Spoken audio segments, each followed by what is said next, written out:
Last time हमने balance and unbalance force के बारे में जाना था। Balance force was that which produces no acceleration. It means on both side equal forces act. Equal forces अगर दोनों साइड से लगे तो वो बैलेंस फोर्स होते हैं। एंड अनबैलेंस फोर्स यानी those forces which produces acceleration, body में अगर एक्सेलरेशन प्रोड्यूस कर पाया तो अनबैलेंस है, और अगर प्रोड्यूस नहीं कर पाए तो वो बैलेंस फोर्स होते हैं। तो ये यहाँ तक मैंने पढ़ा था। अब आगे की बात करें, न्यूटन्स लॉ ऑफ मोशन। जब फोर्स की बातें आती है तो फोर्स तो न्यूटन लॉ में ही आते हैं, तो वहाँ से हम शुरू करते हैं आज। Newton's laws of motion. There are 3 laws of motion. Laws of motion को या न्यूटन्स लॉज ऑफ मोशन को सेम होते हैं। तो there are 3 laws of motion, it means Newton's laws of motion. First law first है, first law है, यहाँ पे लिख लो, there are 3 laws of motion. First में laws first laws tell this, until and unless an external unbalanced force acts on a body, then the body remains either in rest or in uniform motion। यानी कि जब तक कोई body पे unbalance force ना लगे, unbalance force यानी acceleration produce करने वाली फोर्स नहीं लगे, अगर लगे ही नहीं तो एक्सेलरेशन होगी कहाँ से। तो जब तक अनबैलेंस फोर्स नहीं लगेगी तो बॉडी या तो रेस्ट में रहेगी या तो यूनिफॉर्म स्पीड में रहेगी, यानी कि एक्सेलरेशन किसी भी तरीके से उसका होने वाला नहीं है। ये है फर्स्ट लॉ, तो इसे लिख लें।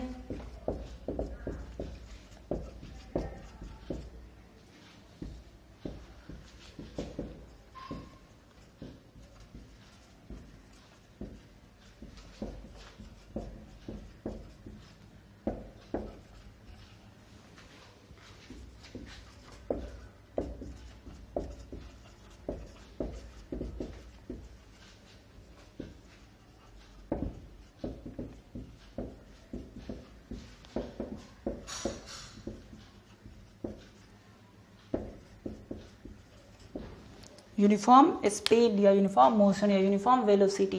तो ये until and unless an external unbalanced force acts on a body, जब तक कि अनबैलेंस फोर्स ना लगे body act on a body, the body either remain in rest or in uniform motion या uniform speed, ये होते हैं।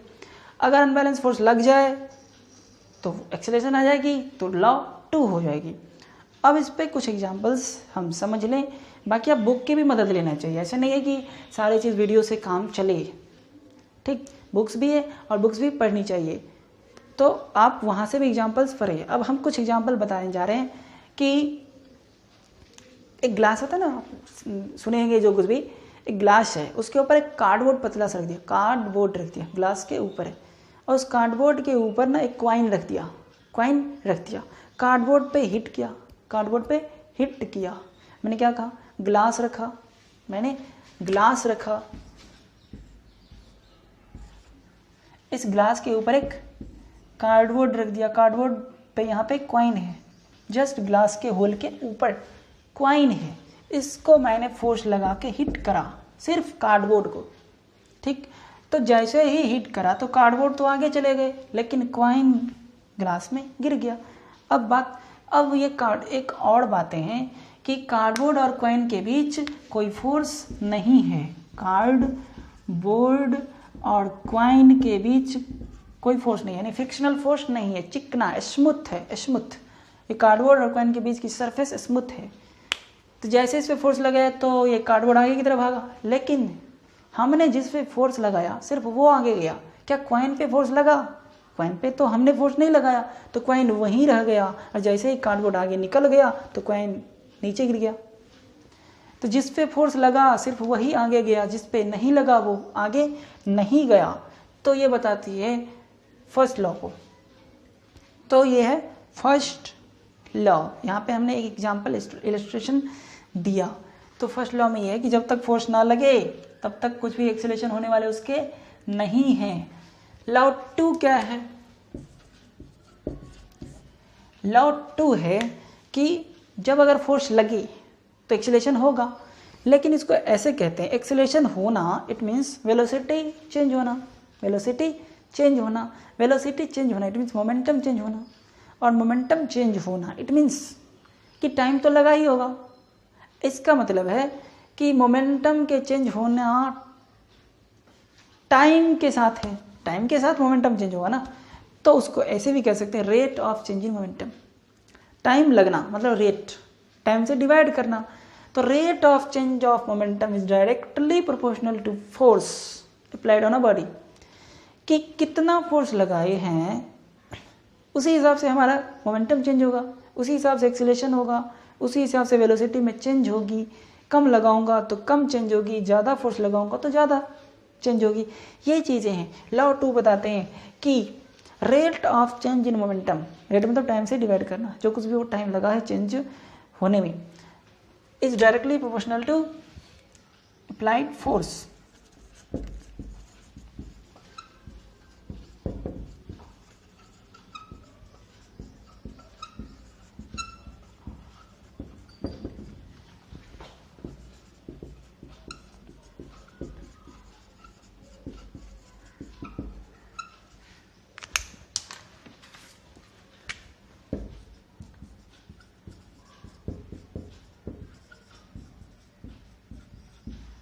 Directly proportional to the applied force, rate of change in momentum of a body is directly proportional to applied force. मतलब कि force directly proportional होता है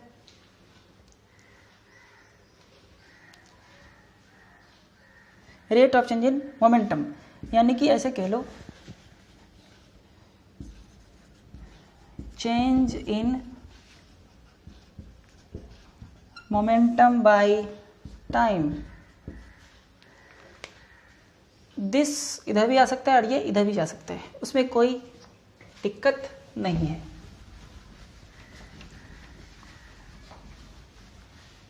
A B का दोस्त तो बी ए का दोस्त, ऐसे ही होगा कि नहीं?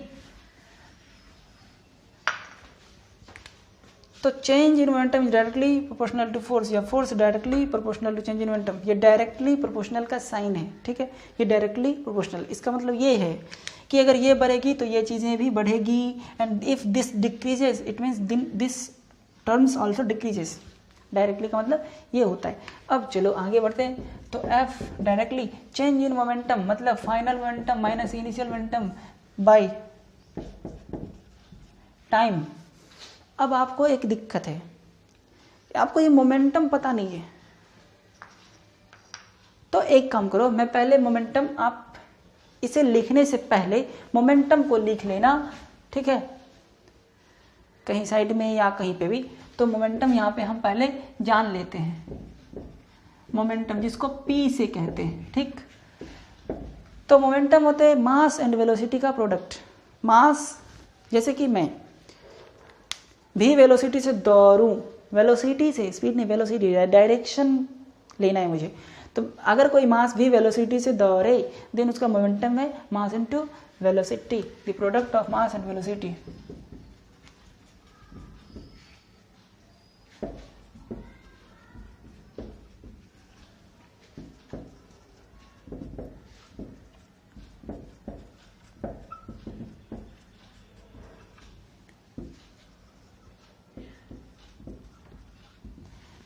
वेलोसिटी का तो पर्टिकुलर डायरेक्शन होता है ना, तो मोमेंटम का भी डायरेक्शन वेलोसिटी के डायरेक्शन में ही होता है, क्योंकि मास तो स्केल है। तो direction of momentum is along the direction of velocity. Direction of momentum, direction के बारे में जान चुके हैं, स्केलर वेक्टर नहीं। तो direction of momentum is the direction of velocity. जिधर वेलोसिटी होती है उधर ही मोमेंटम होता है।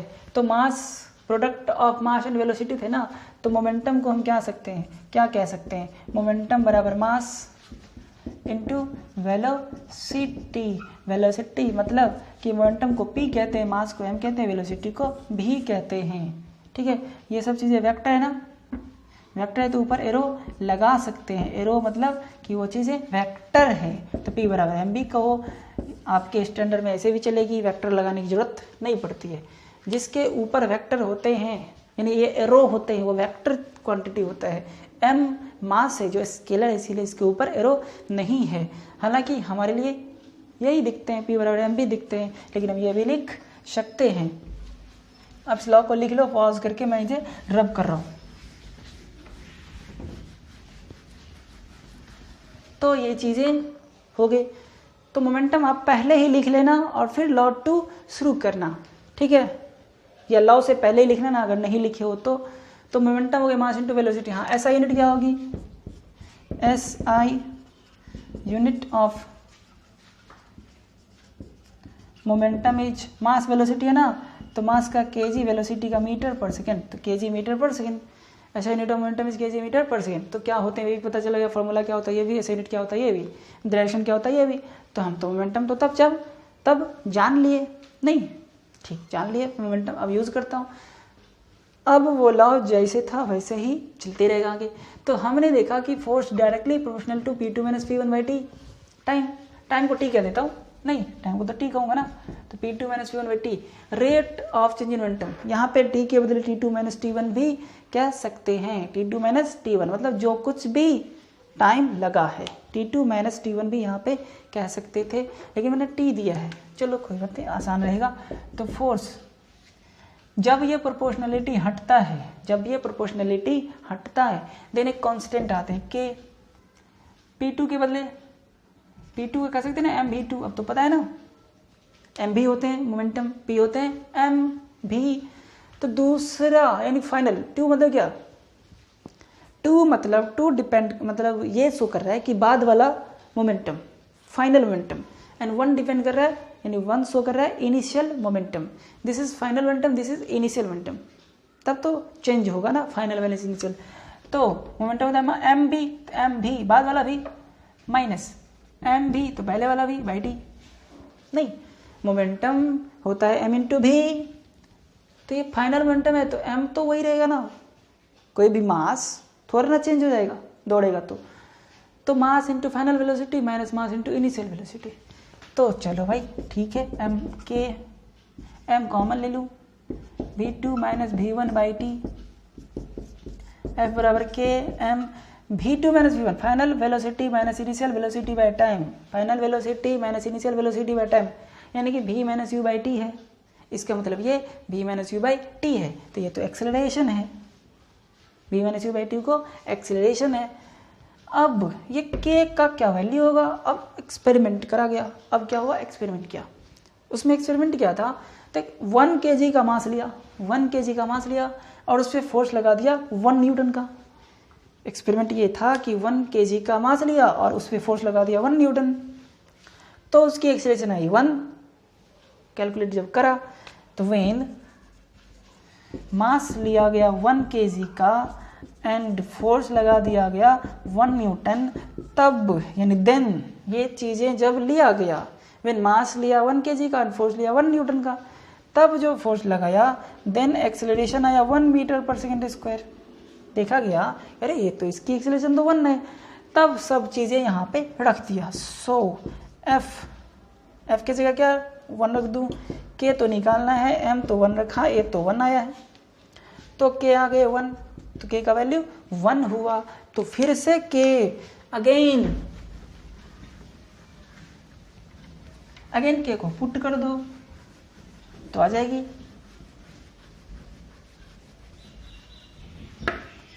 चलो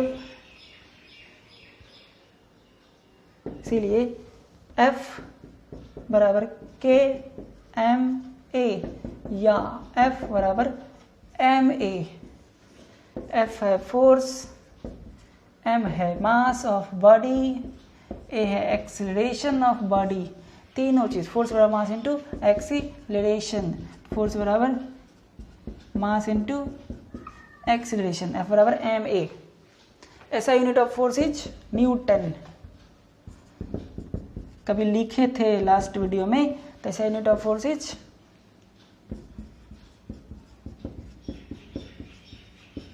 न्यूटन पढ़ते हैं लेकिन लिखते हैं कैपिटल N। पहले हम इसे सिर्फ यूज़ किए थे, अब समझ में आया कि इसकी फॉर्मूले क्या होते हैं और इसकी यूनिट क्या होते हैं, ऐसा यूनिट, तो ये भी जान गए, यानी F बराबर m। अब समझ में आया, ओ अगर किसी बॉडी की एक्सेलरेशन होगी तब ना फोर्स होगी, अगर यही नहीं होगी तो सच में ये तो जीरो हो जाएगी। नहीं, ये तो अब समझ में आया ना कि अगर एक्सेलरेशन सच में नहीं होगी ये तो प्रोडक्ट जीरो हो जाएगी। तो अब बिल्कुल क्लियर है कि फोर्स और एक्सेलरेशन तभी हो सकते हैं जब दोनों आपस में हो, यानी फोर्स हो तो एक्सेलरेशन भी होगी। अगर मास है तो, मास तो हर चीज़ की कुछ ना कुछ होता ही है प्रैक्टिकली, ऐसा तो नहीं है कि कोई चीज़ की मास होते ही नहीं है। हाँ, लाइट के रेस्ट मास जीरो होते हैं, रेस्ट मास जीरो मानते हैं लाइट के, बाकी से हर चीज़ इलेक्ट्रॉन इतने छोटे होते हैं उसके भी तो मास होते हैं, इसलिए तो एक्सेलरेशन होगी तभी फोर्स होगी। तो F बराबर में आए, तो यहाँ से देखने को मिल रहा है कि अगर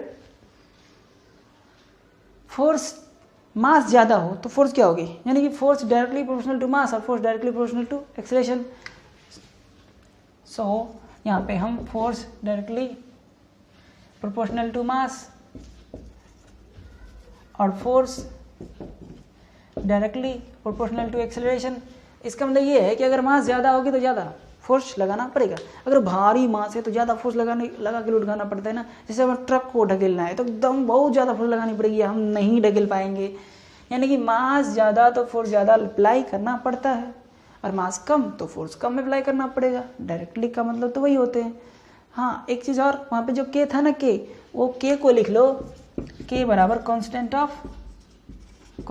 ऑफ प्रोपोर्शनलिटी, जिसका वैल्यू 1 आया था। तो जहाँ पे के यूज हुआ था उसके नीचे लिख लो कांस्टेंट ऑफ प्रोपोर्शनलिटी, या कहीं और भी लिख लो, तो बाद में आप जब कोई पूछे, एग्जाम में पूछे, तो आप वहाँ पे मेंशन इसको करें कि इज कांस्टेंट ऑफ प्रोपोर्शनलिटी।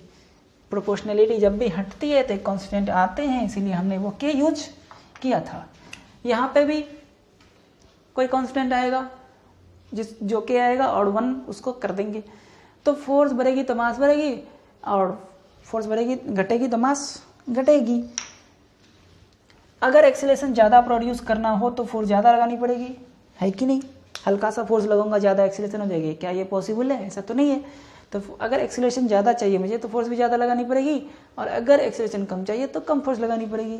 तो ये दोनों के थर्ड है acceleration inversely proportional to mass, ये तीसरा लिख सकते हैं। अगर फोर्स कांस्टेंट है, यानी फोर्स बदल नहीं रहा है, तो मास ज़्यादा तो एक्सेलरेशन कम। मान लो एक है 10 kg की बॉडी और एक है 50 kg की बॉडी, ठीक। फोर्स दोनों पे हमने 100 न्यूटन का ही लगाया कि नहीं लगाया? दोनों पे सेम फोर्स लगाया। एक की मास कम, एक की मास ज़्यादा, किसकी एक्सेलरेशन कितनी होगी? एक्सेलरेशन क्या होता है देखो तो, फोर्स बाय मास होगा ना। फोर्स बाय मास, फोर्स कितने ये हो गए? Force by mass 10 metre per second square. इसकी देखो तो फोर्स बाय मास, इसकी एक्सेलरेशन फोर्स बाय मास, ये तो 2 मीटर पर सेकेंड हो गए पर सेकेंड स्क्वायर। इसकी एक्सेलरेशन 10 हुआ, इसकी एक्सेलरेशन 2 हुआ। यानी कि जिसकी मास ज़्यादा उसकी एक्सेलरेशन कम, जिसकी मास कम उसकी एक्सेलरेशन ज़्यादा। इसीलिए कह सकते हैं कि एक्सेलरेशन इनवर्सली प्रोपोर्शनल है, यानी एक ज़्यादा तो दूसरा कम। इनवर्सली प्रोपोर्शनल कहते हैं क्योंकि ये उल्टा है ना, नीचे की तरफ है, सिंबल वही है। या तो ऐसे पढ़ें कि acceleration is directly proportional to 1/m, या नहीं तो acceleration inversely proportional to m, inversely proportional to m, it means mass. तो हमने यहाँ पे इलस्ट्रेशन लिया, फोर्स लगा दिया दोनों पे कांस्टेंट। ये चीज़ें तब होती है जब फोर्स सेम हो दोनों पे। अब अलग अलग फोर्स लगा दिए तो बेईमानी हो जाएगी, ऐसा नहीं चलेगा। हाँ, तो ये फोर्स सेम रखना है। तो इस टाइम एक्सेलरेशन जब कम मास था तो एक्सेलरेशन ज़्यादा था, जब ज़्यादा मास है तो एक्सेलरेशन कम है। तो एक इलस्ट्रेशन को भी आप अलग से एक्सप्लेन कर लीजिए, इधर है और ये इधर है। ये 2 मीटर पर सेकेंड स्क्वायर है, यूनिट कभी भी छोड़ना नहीं है। तो यहाँ से F बराबर ma आए तो A बराबर F/m, वो भी हो सकता है ना, A बराबर F/m एक्सेलरेशन अगर निकालना हो तो। तो ये चीज़ें हमने समझा फोर्स के बारे में, जो कहाँ से आए कॉन्सेप्ट, फोर्स के कॉन्सेप्ट कहाँ से आए, न्यूटन सेकेंड लॉ से। फर्स्ट लॉ में तो फोर्स था ही नहीं। फर्स्ट लॉ को अब हम ऐसा कह सकते हैं कि नो फोर्स नो एक्सीलरेशन। अब हम फर्स्ट लॉ को शॉर्टकट में कह सकते हैं नो फोर्स नो एक्सीलरेशन, क्योंकि वहाँ पे तो फोर्स अनबैलेंस था ही नहीं और एक्सीलरेशन भी नहीं था, तो उसको हम कह सकते हैं फर्स्ट लॉ को no force no acceleration. Second law में सम फोर्स सम एक्सीलरेशन, कुछ तो फोर्स है और कुछ तो एक्सीलरेशन है। अगर नहीं है तो वो फर्स्ट लॉ में चले गए तब, तो जब फोर्स है तो सेकेंड लॉ और नहीं है तो फर्स्ट लॉ। अब न्यूटन्स थर्ड लॉ, लॉ 3। अब लॉ थर्ड बड़े कमाल की है। जैसे कि हम किसी बॉडी पे फोर्स लगाते हैं, if you apply force on a body then that body also applies force on me which is equal and opposite, equal and opposite. अगर हम इस पे फोर्स लगाए कुछ, तो ये बोर्ड भी हम पे फोर्स लगाता है उतना ही। तो देखो दोनों फोर्सेस तो बराबर हैं, जितना हम लगाए उतना उसने भी लगाया, लेकिन दोनों के डायरेक्शन अपोजिट होते हैं और दोनों अलग अलग बॉडी पे होते हैं। मैंने जो फोर्स लगाया वो बोर्ड पे है और बोर्ड ने जो फोर्स लगाया वो मेरे फिंगर पे है, तो दोनों अलग अलग बॉडी पे होगी, दोनों की मैग्नीट्यूड यानी कि वैल्यू इक्वल होगी और दोनों की डायरेक्शन अपोजिट होगी, क्योंकि मेरे फोर्स की डायरेक्शन उधर है और उसने जो फोर्स लगाया उसकी डायरेक्शन इधर है कि नहीं। तो ये law Newton's third law, there is to every action there is equal and opposite reaction. अब बात यह कि एक्शन और रिएक्शन मैं क्या बोला, तो एक्शन वो होती है जो पहला फोर्स है। फर्स्ट मैंने लगाया इस पे फोर्स ना, तो मैं एक्शन किया। रिएक्शन मतलब उसके जवाब में क्या मिला, उसके जवाब में मुझे भी फोर्स लगा, मेरे भी फिंगर पे फोर्स लगा, तो उसे रिएक्शन कहते हैं। तो पहले जो फोर्स लगते हैं उसको एक्शन, फिर उसके आंसर में जो मिलता है वो रिएक्शन होते हैं। जैसे कि आप किसी को बोल दें बुरा भला, तो आपने एक्शन किया और उसके रिएक्शन में वो भी तो बोलता है ना, तो वो होता है रिएक्शन, ठीक है, तो उसे रिएक्शन कहते हैं। To every action there is equal and opposite reaction, to every action there is equal and opposite reaction. To every action, हर एक एक्शन के लिए देयर इज इक्वल उतना ही और उसके अपोजिट में रिएक्शन होता है। अब मतलब क्या कि जब आप किसी को बुरा भला कहते हो तो आपको भी वैसा ही सुनने को मिलेगा, बुरा भला ही नहीं। अगर आप किसी को थैंक यू बोलते हैं तो आपको वेलकम सुनने को मिलता है, यानी कि वही बात होती है। आप किसी को अगर अच्छा बोलते हैं तो आपको वो भी अच्छा ही बोलेगा, और अगर आप किसी को बुरा कहते हैं तो वो भी आपको वैसा ही कुछ कहने वाला है। तो वो चीज़ें, तो टू एवरी एक्शन इक्वल, वैसी ही चीज़ें मिलने लगा, उतना ही मिलेगा, उतना ही जितना आप बोलेंगे ना उतना ही मिलने वाला है। और अपोजिट रिएक्शन मतलब कि आपको भी मिलने वाला है उतना ही, ठीक, सही है भाई। To every action there is equal and opposite reaction. तो अकॉर्डिंग टू इस कंडीशन के हिसाब से 3 पॉइंट्स सामने आते हैं। According to Newton's third law, according to law 3 के हिसाब से 3 बातें आती है। Action and reaction are equal, action and reaction are equal in magnitude. इसकी वैल्यू क्या होते हैं, बराबर। Second, action and reaction are opposite in direction.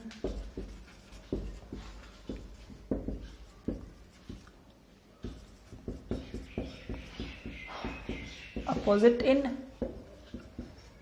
Direction. Third, action and reaction takes place on different body. जैसे आप किसी और को कहे और वो आपको कहा, अलग अलग बॉडी पे हुआ ना, तो action and reaction take place on different bodies.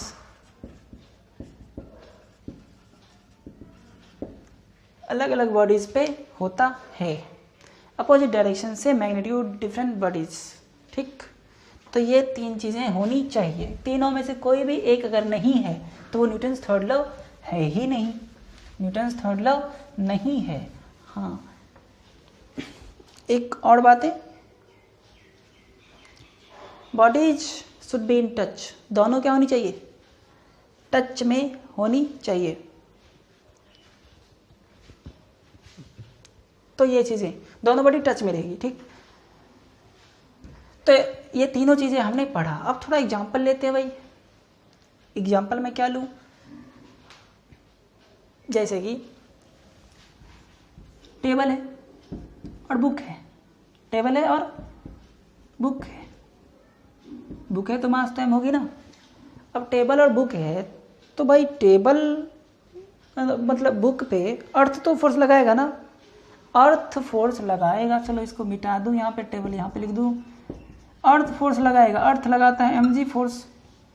Ground किसी भी बॉडी पे m इंटू जी मतलब 9.8 पढ़ चुके हैं, एक्सेलरेशन है ना, अर्थ के द्वारा किसी भी चीज़ को इतने एक्सेलरेशन से खींचता है, तो mg इतने फोर्स उस पर लगा। अब ये फोर्स टेबल से क्रॉस करेगा, इसका मतलब है कि इसने टेबल पे फोर्स लगा दिया, इसने टेबल पे फोर्स लगा दिया। किसकी मदद से, अर्थ की मदद से, अर्थ ने ही मजबूर किया इसको फोर्स लगाने के लिए भाई। तो टेबल कहता है अच्छा तो मेरे को फोर्स लगाता है तो मैं भी तेरे को फोर्स लगाऊंगा, ऊपर की तरफ कुछ फोर्स लगाया F। इसी फोर्स को तो हम कभी N कहे थे, नॉर्मल फोर्स, F बराबर N, जिसको क्या कहे थे, F वही है जो N है, जिसको नॉर्मल फोर्स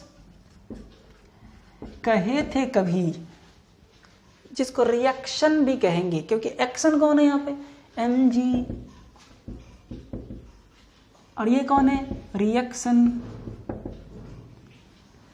तो जो पहले लगता है वो एक्शन होता है और जो बाद में लगता है वो रिएक्शन होता है। तो पहले mg लगी, mg के जवाब में mg लगाया है कौन, एक्चुअली में अर्थ लगाया है, अर्थ के कारण लगाई है, अर्थ के कारण, इस m के कारण नहीं, अर्थ के द्वारा m के थ्रू, ठीक। तो अर्थ लगाया दिस, तो टेबल पे भी लग गया मजबूरी में, बीच में टेबल आएगा, है कि नहीं, बीच में टेबल आ गया तो टेबल पे फोर्स लग गया, टेबल पे फोर्स लग गया तो टेबल ने एम पे भी उतना ही फोर्स लगा दिया। एक्शन रिएक्शन थर्ड लॉ तो वही कहते हैं ना कि अगर कोई किसी बॉडी पे फोर्स लगाएगा तो वो दूसरा बॉडी पहले वाली बॉडी पे भी फोर्स लगाएगा। तो ये mg लगाया तो टेबल भी फोर्स लगाया। लेकिन एक और बातें हैं यहाँ पे, हमने तो ये पढ़ा था कि ये दोनों फोर्स बराबर होगा, इक्वल होगा ना, 3 पॉइंट जो लिखे थे उसमें ये दोनों फोर्स तो इक्वल लिखे थे। तो यहाँ पे F यानी कि ऊपर वाले जो फोर्स है या नॉर्मल फोर्स कहें जो कुछ भी, तो ऊपर वाले फोर्स नीचे वाले फोर्स के बराबर होगा। एक्शन रिएक्शन, इसको n बराबर mg भी कहते हैं ना, n बराबर mg, n भी कह सकते हैं, बहुत बार n भी यूज़ किए हैं, ठीक। तो ये चीज़ें हैं। हाँ, और देखो क्या दोनों की डायरेक्शन अपोजिट है कि नहीं है, देखो इधर इधर दोनों अलग अलग बॉडी पे है कि नहीं है, ये वाला फोर्स है इस पे और ये वाला फोर्स है इस पे, तो ये चीज़ें है, ठीक है। तो इस दोनों के बीच थर्ड लॉ लग रहे हैं, इस दोनों के बीच थर्ड लॉ लग रहे हैं, तो समझ में आ रहे। तो ये होते हैं एक्शन और रिएक्शन, ठीक। मान लो अब 2 टीम है, बीच में रोप है, एक टीम इधर से रोप रस्से को पकड़ के खींच रहा है, दूसरी टीम उधर से पकड़ के खींच रहा है। अगर दोनों के द्वारा फोर्स इक्वल है, if force applies by both the team are equal, दोनों ही टीम इक्वल फोर्स लगा रहे हैं तो कोई जीतने वाला नहीं है। और अगर कोई एक टीम ज़्यादा लगा देते हैं और दूसरा टीम कम, तो जो ज़्यादा लगाते हैं वो जीत जाते हैं।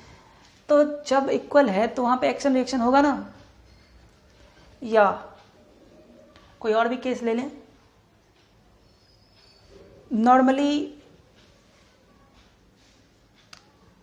बुक तो हो ही गया, जैसे हम ग्राउंड पे खड़े, तो ग्राउंड पे खड़े तो mg फोर्स हमारे पे क्या कितने लगते हैं, नीचे।